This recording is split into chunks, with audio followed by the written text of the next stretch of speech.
இளைஞர், இளைஞர் இலக்கியம்,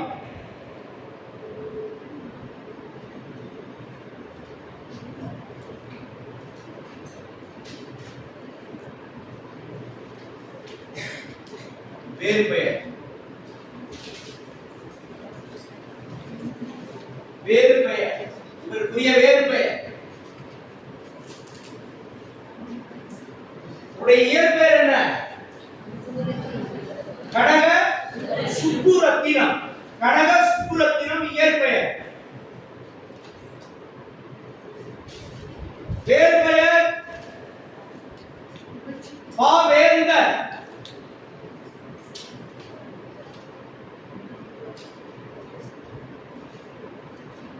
பாரதிதாசன் என்பது கூட இவருடைய புனைப்பெயர் தான். பாரதி தாசன் என்றால் அடிமை என்று பொருள். பாரதிக்கு அடிமை.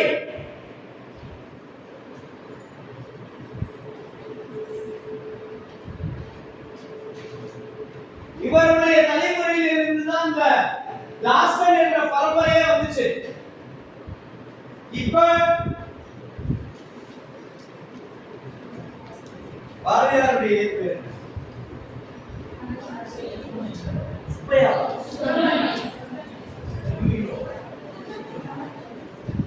சுப்பிரமணியன்.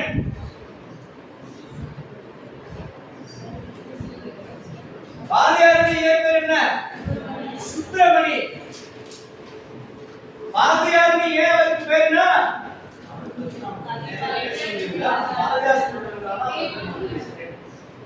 11 வயது சிறுவனாக இருந்தபோது சுப்பிரமணி எட்டயபுரத்திலே கவிஞர்கள் ஒன்று கூடி கவிதை ஒப்பிவித்தல் போட்டி நடத்துகிறார்கள்.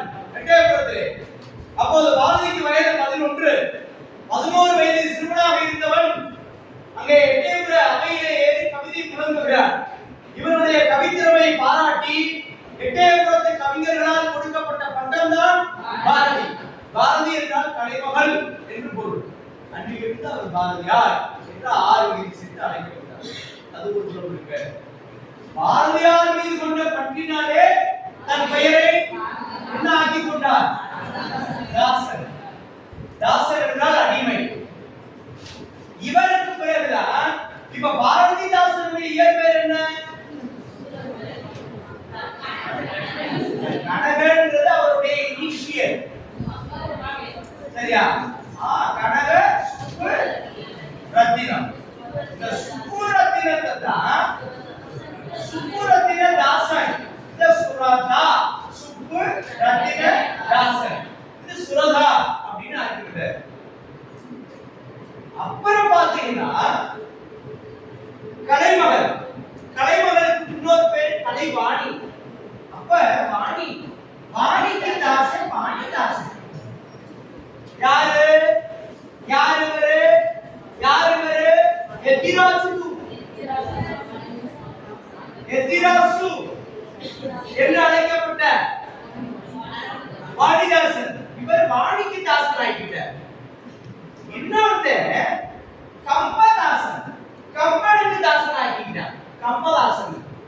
இன்னொருத்தர் முத்தையாண்டவர். கண்ணனுக்கு தாசன் ஆகிட்டார். கண்ணதாசன். இப்படி பல தாச பண்புகளை இவர்தான் பிள்ளையார் சொல்லி போட்டார். சரிங்களா? நீங்க யாராருக்கெல்லாம் தாசனா இருக்கீங்கன்றத அவரவருடைய என்ன பாட்டுக்கு நான் கண்டிப்பா இருப்பீங்க. நாம என்ன பேசிருக்கோம் அப்படின்னா இவருக்கு வேறு பெயர். அதுல பாரதிதாசன் என்பது கூட இவருக்கு வேறு பெயர் தான். இன்னொன்று பாவேந்தர். இன்னொன்று தமிழ்நாட்டின்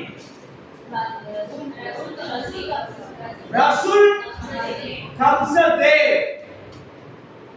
தமிழ்நாட்டின் ரசூல்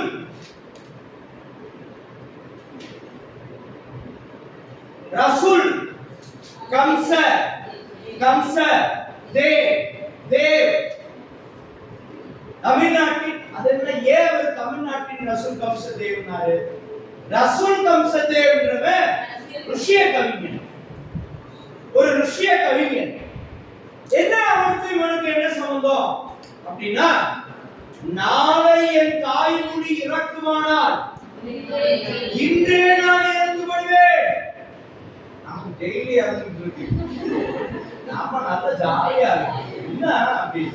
ஏன்னா இறக்க வைக்கிறதே ஆளு காலையிலே இருந்து. ஆமா, பிரஷ் பண்ணிட்டியா, பிரஷ் பண்ணிட்டியா, பண்ணிதான் இருக்கு தமிழ். ஹேண்ட் வாஷ் பண்ணிட்டியா, பிரஷ் பண்ணிட்டியா, அது பண்ணி மட்டும் தான் தமிழ். சரி, வெளியில வந்தா ஃபாலோ பண்ணி, டிஸ்கஸ் பண்ணி, வெல்கம் பண்ணி, ஆர்டர் பண்ணி, லஞ்ச் பண்ணி, டின்னர் பண்ணி, அத பண்ணி மட்டும் தான் தமிழ்.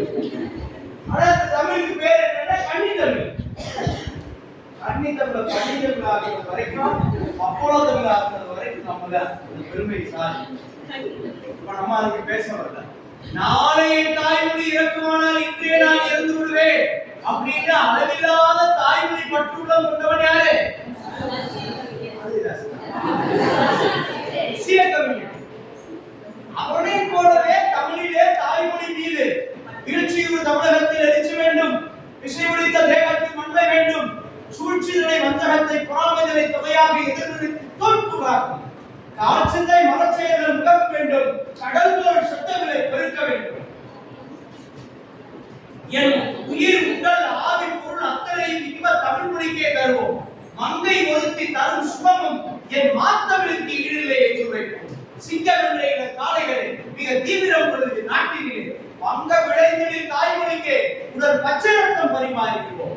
அலுவல் போனால் போகட்டும், என் சலுகை போனால் போகட்டும், என் தலைமுறை ஒரு கோடி கண்ட என் தமிழ் விடுதலையா. எல்லாம் பேசுகிற யாரு?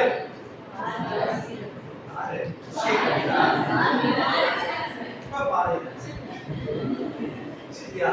நாளை தாய்மொழி இறக்குமானால் இன்று நான் இறந்து விடுவேன் என்று சொன்னவன் தான் யாரு? அவனை போலவே தாய்க்கு பற்று கொண்டவன் என்பதனாலே தான் இவரை தமிழ்நாட்டினுடைய கம்சதேவ் அப்படின்னு அழைக்கப்பட்டார். புரட்சி கவிஞர்.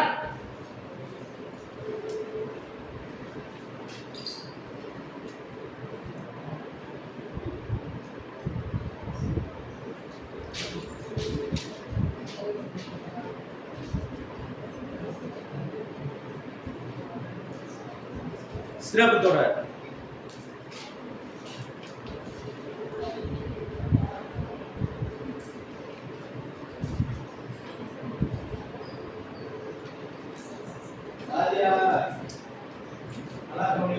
கவின்ற பட்டங்கள் எல்லாமே பாரதிக்கு தான்.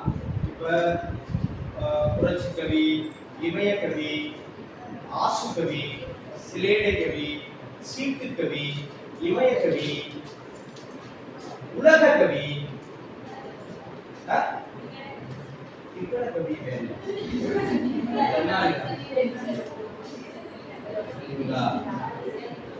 ஆமா. அதே மாதிரி வந்து பாத்தீங்க அப்படின்னா இது எல்லாமே பாரதிக்கு தான். கவிஞர்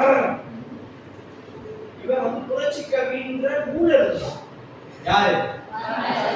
நூல்னா ஒரு காவியம். புரட்சி கவி அப்படிங்கிறது ஒரு காவியம். இந்த புரட்சி கவியில தான் நீளமான ஆடைக்கு உடல் மறைத்து நிலாவின் காட்டுகிறாய் குடும்பத்தை அப்படிங்கிற அந்த பாட்டுலாம் அதுல தான் வரும். அதெல்லாம் நம்ம இப்ப பேசுவோம். இப்ப நாம பேச வந்தது கவினாலே பெரும்பான்மை யாருக்கு? கவிஞர் அப்படின்னா அது பாரதிதாசன். பாரதிதாசன். இப்ப விடுதலை கவின்னா யாரு? விடுதலை கவினா பாரதி. இப்ப விடுதலை கவிஞர் கவிஞர் தான் பாரதிதாசன் அர்த்தம் சொன்னேன். புரட்சி கவிக்கு தான் பாரதியார், புரட்சி கவிஞர் பாரதிதாசன். விடுதலை கவினா பாரதியார், விடுதலை கவிஞர் அப்படின்னா நாமக்கல் கவிஞர். நாமக்கல் கவிஞர் என்ன கவிஞர்? விடுதலை கவிஞர். விடுதலை கவி விடுதலை கவிஞர், புரட்சி கவி புரட்சி கவிஞர்.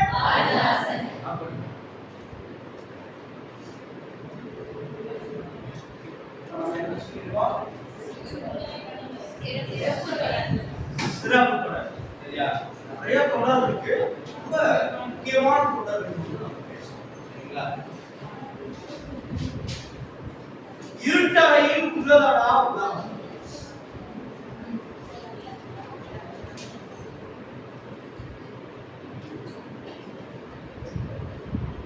இருட்டறையில் ஒன்றை சொல்லலாமாயா? ரெண்டா ஒன்றையா? இரண்டு. சரி, இரண்டு. இருட்டறையில் உள்ளதடா உலகம், சாதி இருக்கின்றதென்பானும் உளானே. இருட்டறையில் உள்ளதடா உலகம், சாதி இருக்கின்றதென்பானும் உளானே. இதெல்லாம் ஒரு 1க்கு 2 3 முறை நீங்க வாட்சி விட்டீங்கனாலே போதும். இதை உட்கார்ந்துட்டு மனப்பாடம் பண்ணாதீங்க. இருக்கின்ற சாதி இருக்கின்றதென்பானும், இருக்கின்றது என்பானும், அதான் சேர்த்து சொல்றேன். இருக்கின்றதென்பானும், இருக்கின்றது என்பானும் உளானே. இன்னொரு சாய்னா வந்து இந்த உலகம் வந்து இருக்குதா இருக்கு. ஏன் இருக்குன்னா இன்னும் சாதி சாதின்னு சொல்லிட்டு இருக்கிறீங்களே, இன்னும் இந்த உலகத்துல இருந்துட்டு தான் இருக்கான் அப்படின்ற.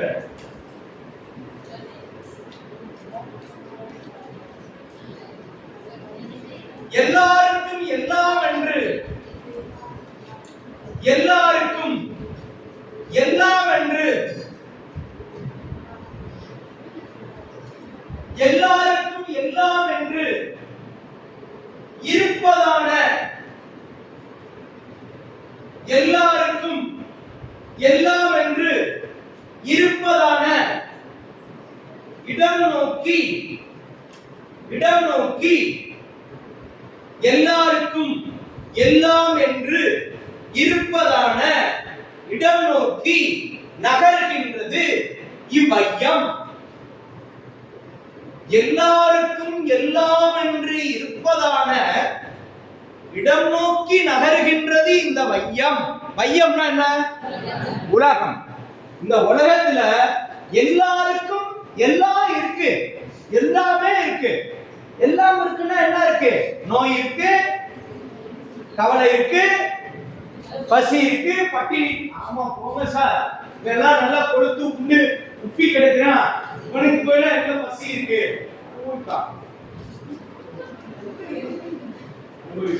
எல்லாருக்கும் எல்லாமே கிடைக்கும், கிடைச்சுதான் ஆகணும்.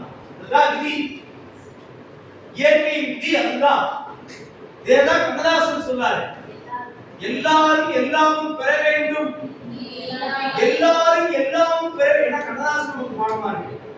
எல்லாரும் எல்லாமும் பெற வேண்டும். அந்த இடத்துல எல்லாரும் எல்லாமும் பெற வேண்டும் சொன்னது கண்ணதாசன்.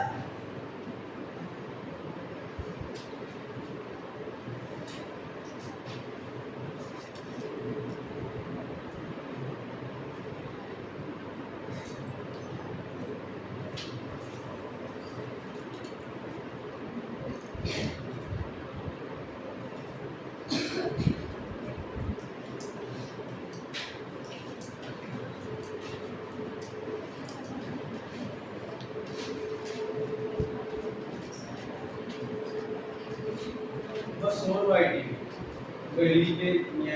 சில பேர் ஆகும்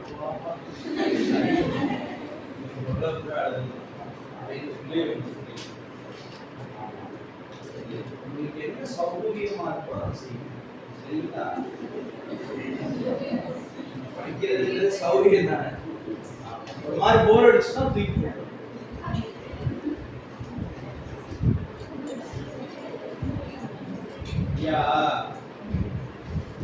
எந்த ஒரு வேலையுமே நீங்க தொடர்ந்து செய்துகொண்டே இருக்கிறீங்க. அது எதுவாக, அது பணியாக இருந்தாலும் சரி, நீங்கள் உண்ணுகிற உணவாக இருந்தாலும் சரி, அல்லது நீங்கள் அன்றாட வசிக்கின்ற அது இடமாக இருந்தாலும் சரி, உடுத்துகின்ற உடையாக இருந்தாலும் சரி, ஒரு உடை பிடிக்கும் என்பதற்காக நாள்தோறும் அந்த உடையையே நம்ம போட முடியாது. எனக்கு இட்லியும் தக்காளி சட்னியும் பிடிக்கும் என்பதற்காக 365 நாட்கள் இட்லி தக்காளி சட்னி கொடுத்தால் என்ன ஆகும்? என்ன ஆகும் என்று எல்லோருக்கும் தெரியாது. ஏதோ ஒரு வயதுல ஆயிடும் தீர்மானிக்கிறான். வாழ்க்கையும் அப்படித்தான். ஒரே வீடு, ஒரே அப்பா அம்மா, ஒரே வாழ்க்கையை வெறுத்து போச்சு என்ற மனநிலைக்கு நாம் ஏதோ ஒரு சூழல்ல தேவாரம் படி எவ்வளவுதான் படிக்கிறது, என்ன படிச்சாலும் புதுசா படிக்கிற மாதிரியே. நேற்று நான் சூப்பரா படிச்சேல, அன்னைக்கு சாரு 100 கொஸ்டின் வச்சாரு, 87 அடிச்சது. அந்த கொஸ்டினை பார்த்து ஒரு கொஸ்டின் கூட தெரியல. நம்ம பேசலாம், நம்ம பழக்கப்படும், நம்ம நாள் கூட நம்ம பேசுகிற இதெல்லாம் என்ன காரணம் தெரியுமா? படிச்சதுனால என்ன படிச்சாலும் புதுசா படிக்கிற மாதிரி. இதெல்லாம் என்ன காரணம் அப்படின்னா, அதை நம்ம காதலிக்காம படிச்சோம்னா, நீங்க எந்த ஒரு பொருளையும் காதலிக்கிறீங்கன்னா, காதலிக்கிறவரை எப்படி நீங்க மாற்ற மாட்டீங்க? காதலிக்கிறவளை எப்படி, எந்த காதலித்தவளையும் சரி, எனக்கு காதலிக்கிறவ இன்னைக்கு நாளைக்கு காதலிக்கிறவ அவளை சார் அதெல்லாம் தேடிட்டு இருக்கேன் சார், நினைக்க மாட்டீங்களா? நீ அவளெல்லாம் தேடிட்டு இருக்கேன் சார், அதெல்லாம் தேடி பெயர் உரக்கட்டையில் முடிச்சுட்டாங்க. பார்த்து சார் நான் படிக்கிறதே அவனுக்காக தான் சார்.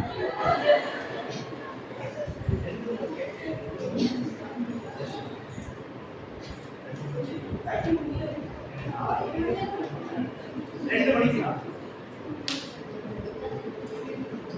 நான் சொல்ல வந்த செய்தி என்ன அப்படின்னா, எதையுமே இந்த செய்திகள் எல்லாமே நம்ம ஏற்கிறதுக்கான காரணம் அது மேல அவ்வளவு காதலிக்க தான் அந்த பொருள்